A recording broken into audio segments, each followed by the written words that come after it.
Este es un panel que armamos en el marco del Congreso para entender un poco acerca de los movimientos de las distintas generaciones. Un poco la presentación de Marita fue una antesala al tema. Hay mucho movimiento en distintos segmentos etarios, entonces quisimos invitar especialistas para entender un poco más. Tenemos, la verdad, invitados de lujo. Muchísimas gracias a todos para estar. Está Sebastián Whiterice. Él trabaja en UNICEF desde el año 2008. Es economista, especialista en desarrollo económico. También es doctor en economía por la Universidad de Navarra. Tiene una trayectoria enorme, siendo docente e investigador en distintas universidades, entre las cuales está la UADE, y es una de las personas que sin ningún lugar a dudas conoce más acerca de lo que pasan las infancias y las adolescencias en la Argentina. Muchísimas gracias, Sebastián. Muchísimas gracias, Mercedes, también de UNICEF. También invitamos, voy a ir en orden de más chicos a más grandes en términos del segmento de edad en el cual son especialistas, a Sofía De Carlini. Sofía De Carlini es la fundadora de Imaginaria, que es una consultora que justamente se especializa en estudios en infancias y adolescencias. Tiene una trayectoria de más de 20 años en investigación, siempre aplicando creatividad, innovación. Pertenece a la Junta Directiva de Saimo, justamente trabajando fuertemente en el área de innovación y también en el área de jóvenes que llamamos New Generation. Y la invitamos también por un estudio específico que hizo acerca del gen Z, que nos va a contar ahora en un rato. Después invitamos a Mercedes Jones. Mercedes Jones es socióloga y doctora en ciencias sociales. Es directora de proyecto del Centro de Innovación Social de la Universidad del San Andrés. Es una grosa absoluta que siempre se adelanta a los temas que están por venir. Este tema de la longevidad positiva, Silver Economy, de la cual tanto se habla. Mercedes habla de este tema hace años y además es una persona con la cual tengo una muy fuerte conexión en términos de modo de ver el mundo y de intereses en común. Mercedes, un placer que estés acá. Y por último, tenemos a Guillermo Oliveto, que no necesita mucha presentación en este ámbito, economista. Licenciado en Administración. Perdón. Licenciado en Administración, un gran investigador, consultor, asesor de las principales empresas y organismos de nuestro país, con una amplísima producción literaria, muy frecuente expositor en medios, también muchos reconocimientos, entre los cuales podemos mencionar el premio a la mejor presentación en este mismo congreso el año pasado.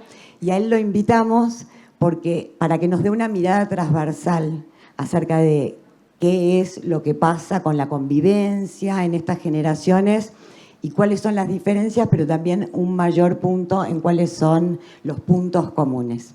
Así que bueno, para empezar, Sofi, si podés contar cuáles te parecieron los hallazgos más interesantes de la investigación que realizaste y también un poco hablar acerca de cómo pueden las marcas dialogar con este público que es especialmente atractivo para ellas. ¿Hay que prenderlo? Hola. Sí, había que prenderlo. Hola, ¿qué tal? Bueno, muchas gracias. Sí, bueno, como les contábamos, estuvimos trabajando mucho con la generación Z, que incluye lo que hoy es el final de la adolescencia y ya el principio de la etapa de juventud, entre 18 y 25. Y este estudio que estuvimos trabajando creo que tuvo de interesante que nosotros trabajamos mucho con la generación como consumidora y también entendiendo sus valores generales, pero en este caso en particular nos metimos también en su rol como entrando al entorno laboral, ¿no? Fue como una innovación que hicimos y encontramos un montón de cosas comunes que nos parecieron re interesantes entre el diálogo de ellos como persona y ellos como empleados. El primero que me parece que vale la pena destacar tiene que ver con el uso y con el rol con la palabra tóxico. una palabra que es como muy utilizada por la generación y que se aplica muchísimo y está muy en línea con un gran valor que está atrás de todo, que Marita me lo spoileó en la presentación anterior, que tiene que ver con que 9 de cada 10 consideran que la salud mental y física es lo más importante para ellos. Entonces, todo lo que tiene que ver con algún tipo de toxicidad lo van a evitar de cualquier manera y en cualquier contexto. Eso, podemos decir que nos llamó la atención. Uy, perdón. Podemos decir que nos llamó la atención porque eso se aplica en cualquier contexto y en cualquier lugar y con esta palabra que suena un poco fuerte. Otro valor que nos parece también interesante para hablar tiene que ver con el vínculo, gracias, debilitado con las marcas, que es una cosa que ya veníamos viendo. Perdón. Que ya veníamos viendo, pero que se hizo súper claro también a la hora de verlos como empleados. Entonces me parece que es súper relevante y que está muy linkeado y muy relacionado con la sobreoferta que hay de todo. Creo que, bueno, esos dos a mí me gustaron mucho. El segundo también tiene la fortaleza de que nos hablaron de que el 37% no les interesa trabajar en una corpo y que el 27% no piensan en una marca a la hora de adquirir un nuevo producto, lo cual no significa que las marcas no sean relevantes, pero sí que su relevancia pierde vigencia con mucha velocidad y que van cambiando con mucha facilidad. Vos te destacás por hacer mucha investigación orientada a la acción. ¿Qué implica esto para las marcas? Es una pregunta re difícil porque la verdad que esa relevancia se ve con claridad. Para nosotros creo que el valor más importante es tratar de correrse un poco de ese concepto que era tan fuerte de ser único, ¿no? Ya lo dicen Paco y Catriel, el que entienda la metáfora que la entienda, pero ya no es tan importante ser el único, sino que hay un tema de ser relevante permanentemente, porque los consumidores te van a estar eligiendo permanentemente y esa decisión de consumo se puede caer rápidamente, puede volver y tiene que estar todo el tiempo en la movida, en la cresta de la ola, en lo que es este segmento. Parece raro, pero van a valorar todo aquello que venga acompañado de innovación y de algún tipo de tendencia. Les va a interesar probar cosas nuevas permanentemente, más allá de si después se fidelizan o no. Entonces, todo lo que tiene que ver con relanzamientos, nuevas opciones de producto, productos asociados a las tendencias, a la innovación, van a tener valor en esta generación. Bárbaro, Sofi, muchas gracias. Sebastián, ustedes en UNICEF tienen muchísima cercanía con el público de infancias y adolescencias y además un bagaje enorme de investigaciones. ¿Cuál es la situación hoy de las infancias y las adolescencias en la Argentina? Sé que es imposible de resumir, pero ¿cuáles son los puntos, digamos, en los cuales te interesa más focalizar? Bueno, muchas gracias. Aprovecho también para agradecer la invitación y además con este panel de lujo. Efectivamente estaríamos mucho tiempo para poder hablar de la situación de la niñez. 3 o 4 quizás mensajes centrales. Argentina en las últimas décadas viene mejorando algunas situaciones que a lo largo de los años realmente son evidentes, que quizás desde UNICEF los miramos como más indicadores estructurales en el sentido de una mejora en el acceso al sistema educativo en los diferentes niveles, todavía obviamente con desafíos, reducciones en indicadores que son muy sensibles como las tasas de mortalidad infantil, las tasas de mortalidad materna. Se hablaba de la tasa de natalidad, ha caído notablemente la tasa de fecundidad adolescente, que también era un desafío de política pública, las formas de proteger ingresos de los hogares en situación de mayor vulnerabilidad y recientemente una reducción notable también en los indicadores de pobreza. El problema que nos interpela como sociedad hoy en Argentina son las fuertes desigualdades, ¿sí? Recién hablaba de la pobreza que viene descendiendo, que esperemos que continúe esta tendencia, hoy está en torno a 46 puntos. En Argentina, en los últimos 40 años, no logramos perforar un 30% de pobreza infantil. Pero ese 46 puntos que estaba mencionando sube, por ejemplo, a un 80% cuando un chico o una chica vive en un hogar donde su papá o su mamá no terminó la escuela primaria o nació en una zona de extrema vulnerabilidad. Las tasas tienden a superar el 70-80%. Desigualdades que son muy transversales y que están muy presentes. Dos temas más que nos parecen importantes mencionar. Educación. Educación, todos los años nos sorprendemos no nos sorprendemos ya, vemos los temas de aprendizajes. Los aprendizajes son un desafío. Los chicos llegan al último año de educación, de la educación secundaria, un 40% no logra conocimientos básicos de capacidad lectora, un 80% en matemática, y 1 de cada 2 adolescentes en situaciones de vulnerabilidad no termina el sistema educativo, no termina la secundaria. Y el último tema, como hay desafío también relevante, tiene que ver con la violencia. En UNICEF nos preocupa la violencia. 6 de cada 10 chicos son criados en hogares bajo métodos de disciplina violentos. Esto va desde la violencia psicológica hacia el castigo físico. Esto no segmenta por clases sociales, esto es algo horizontal a toda la sociedad. Obviamente uno espera que estos indicadores tiendan a mejorar con el tiempo. Vemos avances, pero también desafíos que requieren de políticas públicas y de un involucramiento y una corresponsabilidad de quienes tenemos algo para poder aportar al cambio en la situación de la niñez. El tema de las violencias, digamos, desde la perspectiva de las políticas públicas, ¿de qué modo se podría abordar? Porque, bueno, es un tema, obviamente, que es muy interesante que lo traigas para las infancias y las adolescencias, pero es un tema transversal en toda la sociedad. Sí, está muy buena la pregunta. La violencia está naturalizada. Este es el primer problema que tenemos. Entonces, cuando algo se naturaliza, implica tener que cambiar algunas normas sociales, algunas prácticas sociales. Esto de un chirlo dado a tiempo soluciona muchos problemas, hay que cambiarlo. Y ni hablar cuando la violencia ya es física, es compleja. En UNICEF promovemos diferentes instancias que tienen que ver con generar talleres, instancias de trabajo con las familias, con los padres, con las madres, a nivel de la comunidad, para pensar en crianzas que tengan que ver con situaciones mucho más respetuosas, donde podamos escuchar la situación de lo que nos plantean los chicos, los adolescentes. Requiere una mirada activa y requiere una mirada, insisto, no solamente del propio sector público en sus diferentes niveles, en un país federal, con 24 jurisdicciones, con diferentes competencias, con complejidades que marcan el país, pero sino también el trabajo con las propias familias. Esto es clave. Cuando hablamos de políticas públicas en infancias y adolescencias, me viene siempre a la mente la exitosísima cambio que se generó, que vos lo mencionaste también y Marita también, de la reducción del embarazo adolescente. ¿Cuál es la clave del éxito de esa gran iniciativa?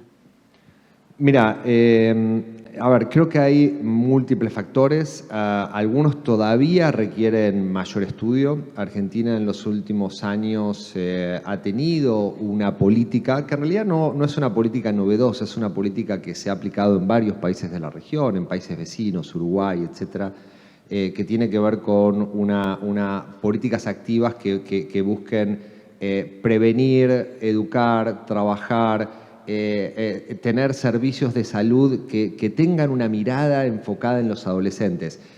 Los adolescentes de por sí son muy adversos al sistema de salud. A un adolescente no le va a pasar nada y tiene una mirada de nada, yo voy a... Entonces, los servicios de salud tienen que tener esa cercanía y obviamente en estos temas en particular uno necesita un mix de intervenciones.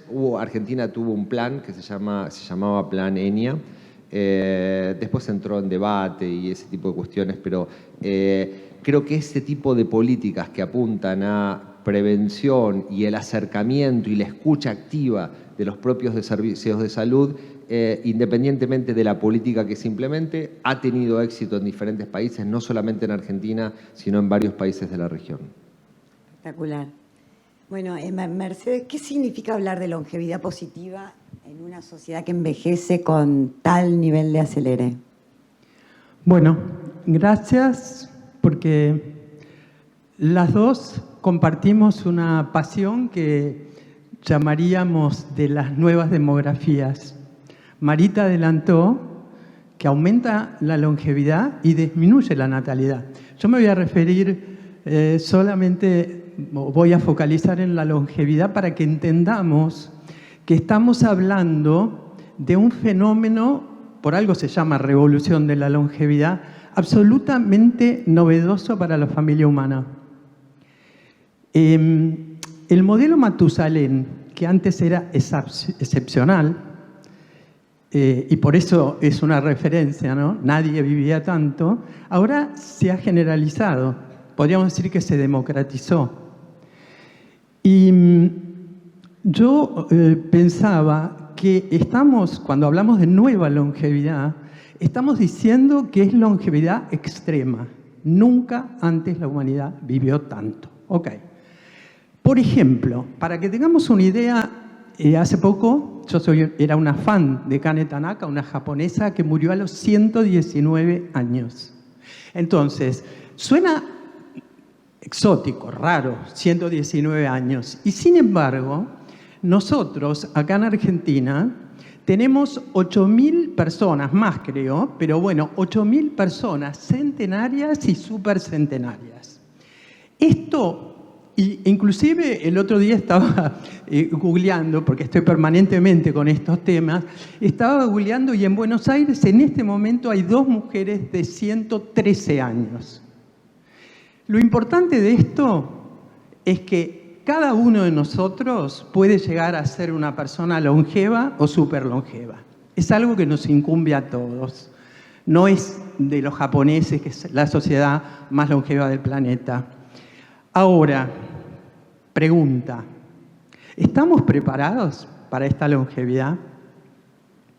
Me imagino que están pensando que no, y no estamos preparados. El otro día hablaba con Ricardo Jauregui, que es presidente de la Sociedad Internacional de Gerontología, y me contaba, y este es un dato que lo repito mucho porque es impactante, en Brasil, que cada vez crece más su población, como en toda la región latinoamericana, de personas mayores de 60 y de 80 años, tienen 38.000 pediatras y 2.000 geriatras. Entonces, una sociedad que espera que su esperanza de vida llegue a los 100 años y más, tiene que planificar su vida de una manera diferente a la de una sociedad cuya esperanza de vida apenas llega a los 60 o 70 años. Y acá yo diría que la buena noticia es que podemos gestionar esta nueva longevidad para que sea positiva. ¿Qué quiere decir? Hasta ahora vivimos mucho, a eso lo llamamos nueva longevidad. La neolongevidad, y acá está el desafío que sigue, es que tenemos que vivir mucho y vivir bien. ¿Cómo se logra? Bueno, hay respuestas, pero lo importante es que no importa la edad que tengamos en este momento, podemos ya empezar a gestionar la longevidad. Y la Universidad de Stanford tiene un desarrollo, porque es un desarrollo programático, pero a mí me parece casi poético, habla de que tenemos la posibilidad de aprender a cartografiar el nuevo mapa de la vida. Entonces, y sintetizando para contestar tu pregunta, efectivamente, ya el logro de la humanidad es haber vivido mucho, ¿no? Tener una longevidad, haber llegado a una longevidad extrema. 122 años, Jeanne Calment, la francesa que tiene hasta el momento la más longeva, ¿no? Pero nuestro desafío es que esta longevidad sea positiva, es decir, que la esperanza de vida se una a la calidad de vida y la longevidad a la vitalidad. Y acá me quedo, porque si no yo sigo hablando y sé que tenemos pocos minutos. Gracias, Mer. Guille, ¿cuáles son las tendencias sociales que afectan a todos, digamos? y cómo hacen las marcas, las organizaciones para hablarle a todos con todas estas diferencias de las que venimos conversando. Sí, cuando pensaba en estas cosas, creo que cuando uno trata de mirar lo transversal, lo común y no lo diferente en un mundo tan fractal ya a esta altura, creo que hay que mirar mucho la cultura, ¿no? Y en la cultura hay 2 o 3 cosas que hoy atraviesan a todas las generaciones, que las procesan de diferente modo y creo que de distintos modos las fueron señalando. Hay algunas estructurales y una que particular de la Argentina que quiero señalar.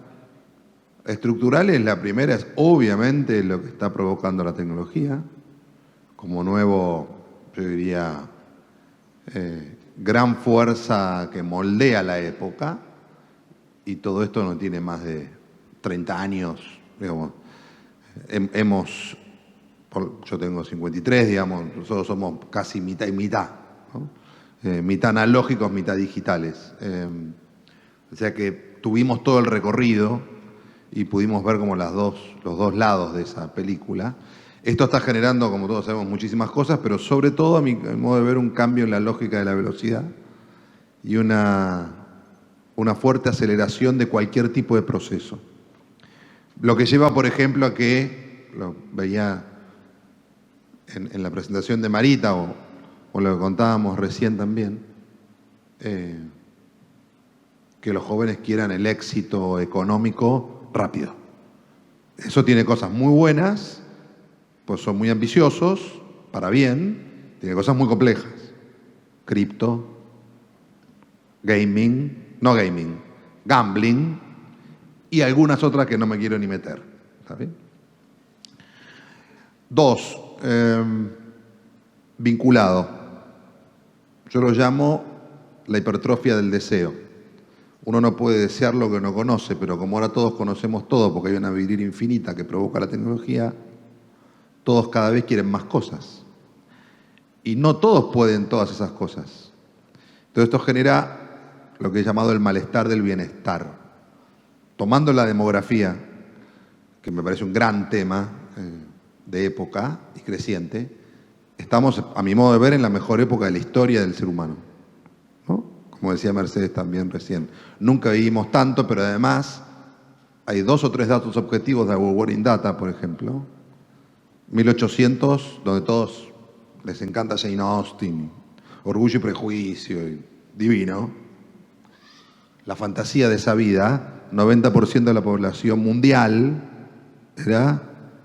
tenía pobreza extrema y 85% era analfabeta.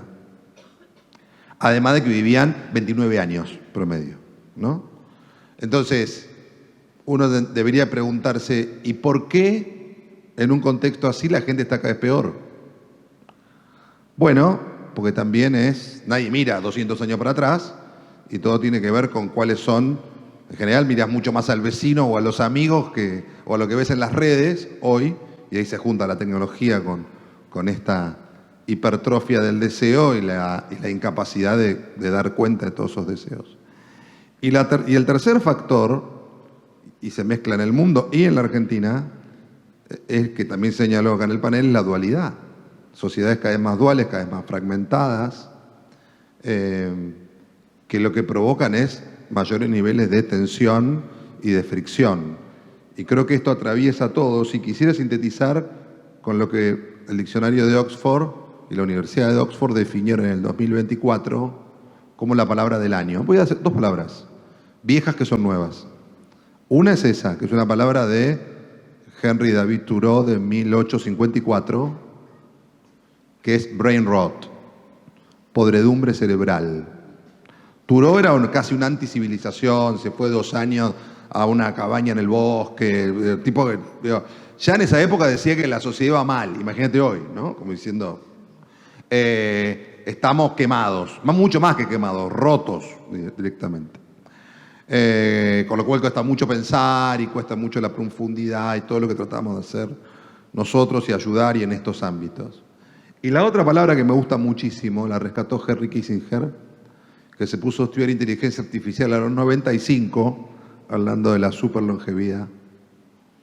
Tengo el honor de participar con Mercedes en todos los proyectos de Silver Economy Forum, que me pone muy contento y orgulloso.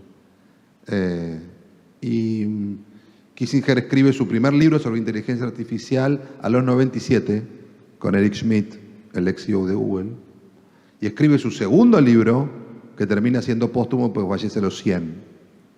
En el primer libro, él dice, por favor, un filósofo en la sala.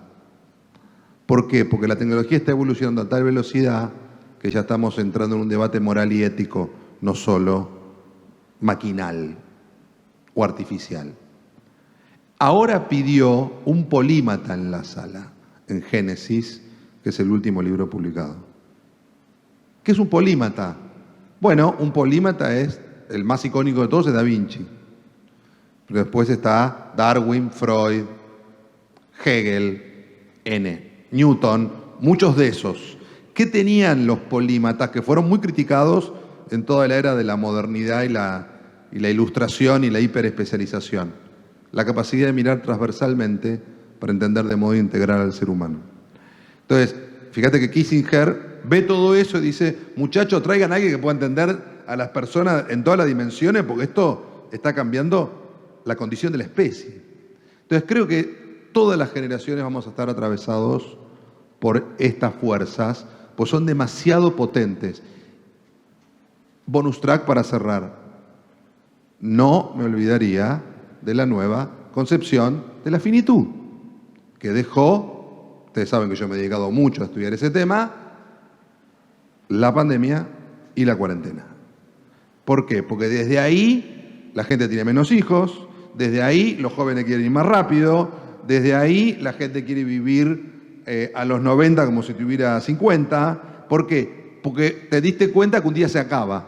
Y entonces converge todo esto. Ahora, si no lo podés gestionar, brain rot. Bueno, creo que por ahí va un poco la articulación de esto que estamos viendo en la transgeneracionalidad, que es un concepto que Mercedes viene trabajando mucho, ¿no? 6 generaciones viviendo juntas. No se dio nunca en la historia del ser humano, como decías. Para todos ahora y para discutir y conversar, ¿cuáles son las tensiones y oportunidades que se dan en este marco donde están conviviendo distintas generaciones y cuáles consideran que son las acciones prioritarias? Acá tenemos 5 minutos y la idea es que podamos conversar o también repreguntarse entre todos. Hola, ahí pasó este. Yo creo que tiene que ver con lo que dijo Guille, ¿no? Esta tensión que se presenta entre la tecnología, las pantallas y el bienestar, que parecerían llevarse más o menos y generar como un nivel de fricción que resulta súper interesante, que claramente, por ejemplo, en la generación que a mí me tocaba hablar, en la Z, es como una tensión permanente que trae las nuevas tendencias europeas de retiros de silencio, los dumb phones y todos los teléfonos no inteligentes, como para empezar a cortar y no entrar en el universo brain rot, pero a la vez es súper atractiva y súper convocante y significa estar en el mundo de hoy. Bueno, sigo acá con siguiendo el orden inicial. A ver, yo no quiero ocupar el rol del portador de las malas noticias, pero bueno. No, a ver, yo creo que el desafío, todo esto me parece como relevante y acuerdo con todo lo que se dice, pero si no logramos una sociedad cohesionada, es muy difícil pensar en estas temáticas en un país como Argentina, ¿no? Entonces, esto sucede y esto es factible cuando y acá me pongo la camiseta de UNICEF, un chico crece en un hogar donde recibe una educación de calidad, donde vive en un ambiente protegido, una crianza cariñosa, y esa persona va a ser una persona adulta que va a participar, va a confiar, va a generar ciudadanía, va a consumir. Si no rompemos el ciclo de reproducción intergeneracional de pobreza, así como la riqueza se hereda, la pobreza se hereda, pero de forma mucho más perversa, tenemos un condicionante, tenemos un determinante, tenemos un cuello de botella que de alguna forma necesitamos remover, para que esto que estemos conversando y nos permita pensar a futuro, y de hecho yo acá me pongo desde mi camiseta de economista, digo, bueno, esto implica, los sistemas de pensiones piensan los sistemas a 50 años hacia adelante. Pensemos en Argentina pensar 50 años hacia adelante cuando la coyuntura y las variables macro y la inestabilidad, etcétera. Entonces, insisto, digo, quiero ver el vaso medio lleno y ese es un poco el objetivo. Pero bueno, tenemos que incidir para que esto suceda, para que estos sean condicionantes, para que estas cuestiones que estamos hablando sí se puedan generar de forma mucho más fácil. Y creo que acá, y con esto cierro, todos tenemos un rol, familias, medios de comunicación, redes, y también el mercado, en términos de tiempos, en términos de conciliación, en términos de condiciones laborales. Digo, creo que todos de alguna forma podemos aportar a que esto suceda más rápido y acelerar estos tiempos.